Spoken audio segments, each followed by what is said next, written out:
તો કેમ છો બધાને હર હર મહાદેવ, જય શ્રી કૃષ્ણ, જય શ્રી રામનાથ, જય દ્વારકાથી. સ્વાગત છે તમારું બધાનું આપણા ગોસ્વામી ફેમિલીમાં. અને ભાઈ જો ઘરની અંદર એકદમ નીરવ શાંતિ થઈ ગઈ છે, આમ કે આમ ટાંકણી પડે ને તો અવાજ સંભળાય એવું છે. કારણ કે બચ્ચા પાર્ટી કોઈ છે નહીં, બૂમો પાડવાવાળું કે અવાજ કરવાવાળું કોઈ છે નહીં, એટલે અવાજ આવે જ નહીં ઘરમાં, કોઈને ખબર જ ના પડે ઘરમાં કોઈ રહે છે કે નથી રહેતું એમ. એટલે અત્યારે શાંતિ છે ને જેવા આવશે ને એટલે હો ચાલુ ખબર પડી જાય, પાડોશીઓને ખબર પડી જાય કે ભાઈ ઘરમાં આવી ગયા છે એમ.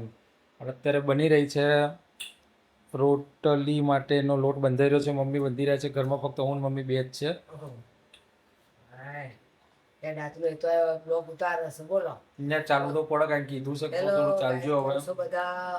બધાને જય શ્રી કૃષ્ણ, હર હર મહાદેવ અને જય શ્રી રામ અને જય માતાજી. સ્વાગત છે તમારા બધાનો અમારા ચિડિયાઘરમાં અને અમારા ગોસ્વામી ફેમિલી બ્લોગમાં. તો ભાઈ જુઓ, અમારા ઘરમાં તો છોકરા નહીં, બચ્ચા પાટી અને એની માં નહીં. છોકરો ના હોય એટલે એની માએ ના હોય, એની માં ના હોય એટલે મોકું પાડે છોકરાઓ વગર. એટલે ઘરમાં એકદમ શાંત વાતાવરણ થઈ ગયું છે. છોકરો હોય તો એની માં બૂમો પાડે ને, છોકરો છોકરો હોય તો એની માં બૂમો પાડે, છોકરા નહીં અને માએ નહીં, એટલે ઘરમાં બૂમા સજ થઈ. એકદમ શાંત વાતાવરણ છે, ક્યાં સનાતન થઈ ગયું ઘરમાં. છોકરા વગર આમ જોવા જાય, છોકરા વગર ફાવતી નહીં, ગમે જોડે કોઈ સત એવું ઊનું લાગે છે, સન્નાટો છે સન્નાટો. એટલે છોકરો હોય તો સારું ફાવ, ભલું છોકરો હેરાન કરે પણ છોકરો વગર કોઈ નહીં. લોટ બે જણનો લોટ બંધાય છે. ગિલોડી શાક ચડસ અને રોટલી લોટ બંધાય છે. તો અમે રસોઈ બનાવીએ. તો વાગે છે 11:30 અને 11:30 વાગે તૈયારીઓ થઈ રહી છે જમવાની, અને આપણે થોડું એડિટિંગનું કામ પતાવી દઈએ.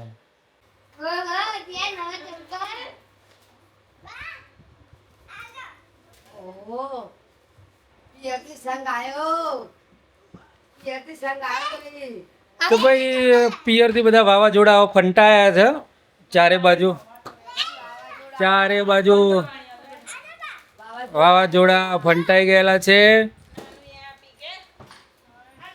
બે વાવાઝોડા જોડાયા અત્યારે તો.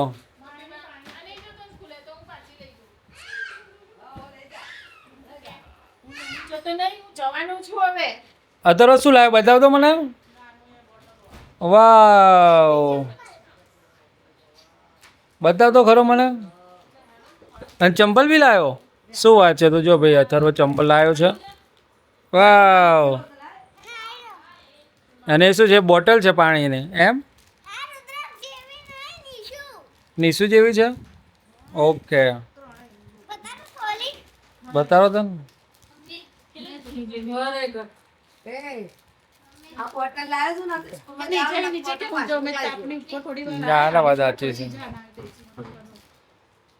ખાલી એક બૂમ પાડો થોડો યાસી કરીને બૂમ પાડ દો, આવશે દોડીને. ક્યારની તને બોલાવો છે ખબર છે તને?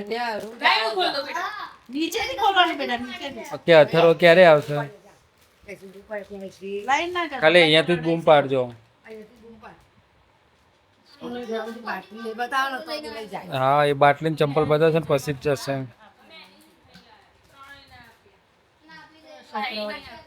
માહીને આપી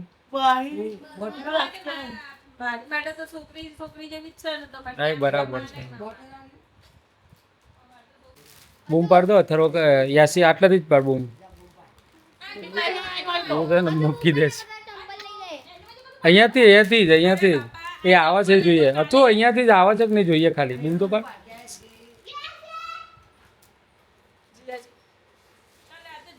જો આઈ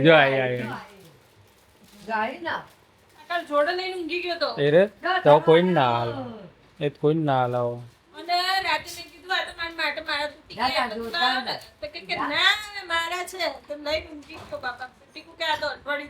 એ તો ઊંઘશે, સાચી વાત છે. વાવાઝોડું ઘેરાઈ ગયું. એકચ્યુઅલી આ ઘેરાઈ ગયું એટલે કાલે જોરદાર ગુજરાતમાં વાવાઝોડું આવશે. આવવાનું આપણા ઘેર તો આજે આવી ગયું છે, પણ કાલે ગુજરાતમાં વાવાઝોડું કાલે ગુજરાતમાં ત્રાટકવાનું છે. એ પહેલાં અમારે ઘેર ત્રાટકી ગયું છે વાવાઝોડું. અને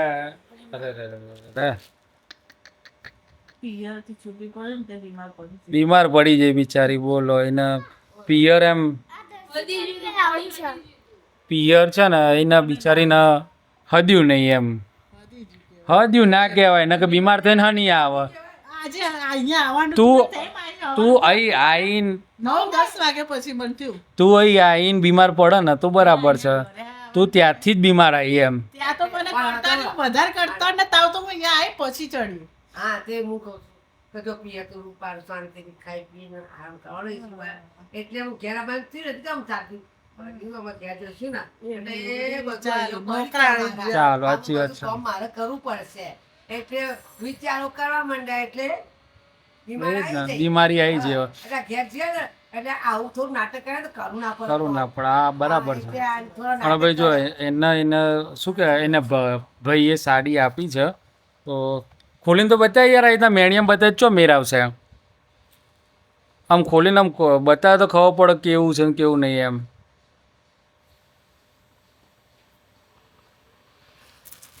તો ભાઈ ખુલ જા સીમ સીમ. ત્યાં ખોલી હતી ખરી? હા બધાએ લઈ જ લીધી હતી. મારી જ એકલી પડી હતી. બરાબર છે. તો સરસ મજાનો કલર છે તારા જોડે. જો હા કારણ કે તને સારું લાગશે. હા જ કશો વાંધો નહીં કે એમને ગમશે જ કે સારું જ છે ગીએ પહેરી નાખ્યું છે. અમારે તો વિડીયો પહેરી દઈએ 2 વખત એટલે પૈસા વસૂલ. તો ભાઈ અમારો ભગવો કલર આવ્યો છે. આ તો બ્લાઉઝ છે કે શું છે? અમારે કંઈક ગુસ્સાણીનો ભગવો કલર એટલે ભગવો કલર આવે. કેમ? આમાં ગુસ્સાણીનો ભગવો કલર વધારે તો હોય. પછી બધું તો ભાઈ હવે જમવાનું બનાવવાનું છે એટલે મસ્ત મજાની ભાખરી અને ડુંગળી બટાકાનું શાક. કાલથી રેગ્યુલર ટાઈમમાં અમે આવીશું. હવે એટલે બે હાડીઓ લાવી. મમ્મીએ 2 હાડીઓ લાવી. મેં મારા પેટ અમારે બધાને એવું છે કે ભાઈઓને ઘેર જઈને હાડીઓ હાલે. હાડીઓ જાળવા માટે એવું હોય તો ગુના આવે ને એટલે હાડી જાળવા. તો કોણ કોણ ભાઈ હાડીઓ મળે છે બહેનોને કહેજો ત્યારે. તો ભાઈ રાતના વાગે છે 9 વાગે. મમ્મીએ શું બનાવું મેં? પૌવા. ચમ અત્યારે હા અત્યારે પૌવા વિચાર થઈ ગયો પેલા પૌવા ખાવા છે. એવું છે? હા તો બરાબર છે. હા બહુ થોડી તબિયત બગડી છે એટલે ખાવું નતું શાક ને ભાખરી એટલે એના માટે પૌવા તો ભાઈ મેડમ આવ્યા છે આજે પણ મેડમ બીમાર પડ્યા છે. વાતાવરણ ચેન્જ થયું એટલે ખાવાનું ના પાડતી હતી પણ મમ્મી એના માટે બનાવી રહી છે પૌવા કે ભાઈ થોડો હળવો નાસ્તો થઈ જાય એનો. બનાવી દઈએ જે ખાય ખાશે. આપણે તો ખાઈ લીધું. આપણો બધા ખાઈ લેજો. ખાઈ ને મારી પૌવા? અમારે માઈ ખાશે. હે માં ખાજે મારી ચાખજે. અમારે માઈ બધું ખાય ખાઈને પછી એ ખાય. એવું જોઈએ એવડો તારે ચાખ. ચાખો તો ખરી જ. અહીંયા મોબાઈલ જોવાય છે. હું તો ઊંઘી છું. હા તો ઊંઘી છે. સાચી વાત છે મમ્મી. અહીંયા મોબાઈલ જોવાય છે. આના પેશન્ટ ઊંઘી જતું મેં ઉઠાડ્યું. મેં એટલા માટે ઉઠાડ્યું કે એનો મોબાઈલ બહાર ચાર્જિંગમાં હતો એટલે ઉઠાડીને એને કહ્યું મોબાઈલ થોડી વાર મંતર તો ઊંઘ આવી જાય એમ. હા જો થોડી વાર એવું કશું નહીં. જોવાય મોબાઈલ તો ઘડી જોવાય. અને હું અહીંયા બરફ લગાવું છું. પેલા બે છોકરો એ તો પેલો અથર્વ કે મારે ટીવી જોવી છે. રુદ્રાક્ષ તો બેસે એમ એટલે માહીને જવું પડે હમણાં પણ રુદ્રાક્ષ બેઠો છે અત્યારે તો. એટલે પેશન્ટ બિચારો બીમાર પડી છે. ઠંડી વાય છે ને? ઠંડી લાગે છે? ના ઠંડી લાગતી હોત કહેજે. પિયરજી ના એટલે આ મોતો થઈ. તો ઠંડી લાગતી હોય ને તો કહેજે તો હું તાર નીચે ગોદરું પાથર્યું છે નીચે ઊંઘી જજે. ઉપર ના ઊંઘતી. ઉપર ઠંડી વધારે લાગે. હા બહાર નહીં. બહાર તો નકરો તડકો જ છે. તડકો લાગે છે. તો કેમ બહાર તડકો હતો? ગરમી લાગે એટલે હા મને. એવું કે ને બહાર તો રાત પડી જવા એ જ ને. રાતે તો તડકો હોય એ જ ને. લાઈટ તો ચલો ભાઈ હવે આ બધા સુઈ જઈએ છીએ. મારે થોડું કામ છે તો હું કામ આપણું ડેલીનું પતાવી દઈએ. તો બધાને શુભરાત્રી. હર હર મહાદેવ.